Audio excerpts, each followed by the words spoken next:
Lindsay here, and this is my review for Hardcore.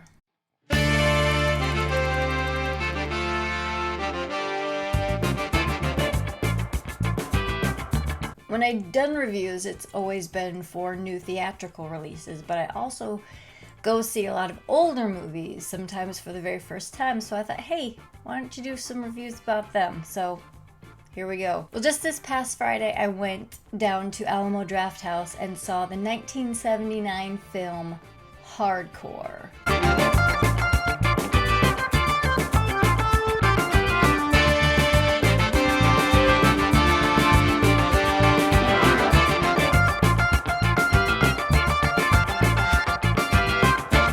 It was written and directed by Paul Schrader, who was also the writer for a similarly themed film by Martin Scorsese called Taxi Driver. It stars George C. Scott, Peter Boyle, Susan Hubley, and Dick Sargent. Yes, one of the Darrens. I was very excited to see this film because I love 1970s films, especially grittier ones like this one, with just the cars and the fashion and the hairstyles and just the aesthetic of everything. I really, really enjoy. And the basic storyline of this film is George C. Scott. He plays a guy in Michigan, in the Midwest, small town, and he's Dutch Reform, very religious family, and he has a daughter. And the daughter goes on this, religious retreat with her church where they were meeting other Dutch Reformed churches from around the country and driving out to California for something out there. They go to Knott's Berry Farm and stuff.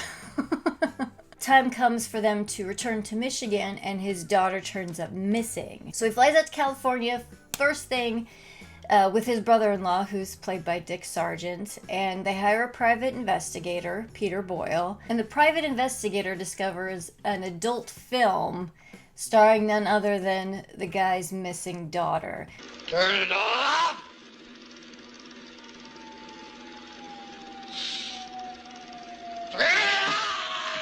And the rest of the film is him trying to figure out where she is and trying to find her and bring her back home. Look, man, if you're looking for somebody, maybe you ought to check the yellow pages. Wait a minute. I don't know nothing, man. And he befriends another porn actress, sex worker. She does all sorts of stuff. So she knows a lot of people, and so she helps him track a few people down. Overall, I really enjoyed this film. Like I said, the aesthetics of it are everything, especially Susan Hubley and her wardrobe. She just looked cool all the time. And also the fact that George C. Scott is in this movie, because they have him saying and doing and being in the environment of things that are very seem to be to the antithesis of his character, I would say. But it's great. He poses as a porn producer, and he starts dressing differently so he can fit in with these people and find out more information. It's very, very interesting. All right, thank you very much.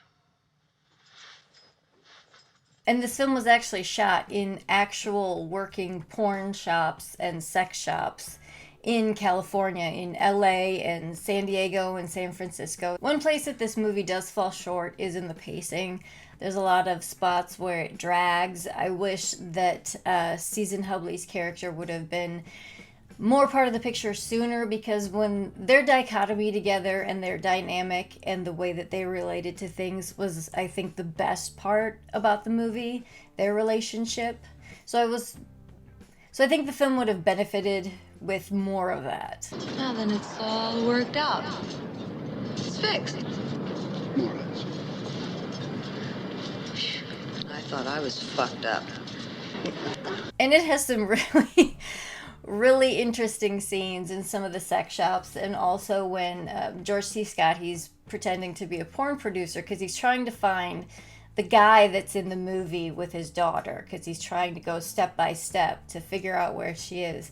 So he puts an ad out in the paper looking for hardcore male talent, and having the men come to his hotel room and doing an audition so he can see if they match the guy in the picture. And he gets a lot of interesting up and coming actors to come in and audition for him, and my favorite would have to be Big Dick Black. Just not the type. What do you mean, not the type? Man, don't you know who I am? I'm Big Dick Black. But the movie has a lot of great little scenes like that you're just not expecting to happen, and it really is a very interesting story, told in a very interesting way, and it's got some really great characters in it, especially Susan Hubley. She is definitely the best part in the movie. She's great. This movie is available on Tubi, so I highly recommend you go check it out. If you do, come back and let me know what you thought. I think it's well worth your time. Turn it off,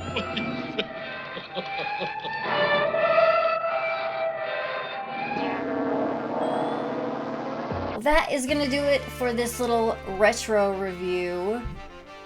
I think that's what I'll call them in the future when they're not new release movies. Retro reviews. So until next time, this is Lindsay signing off. I'll check you later.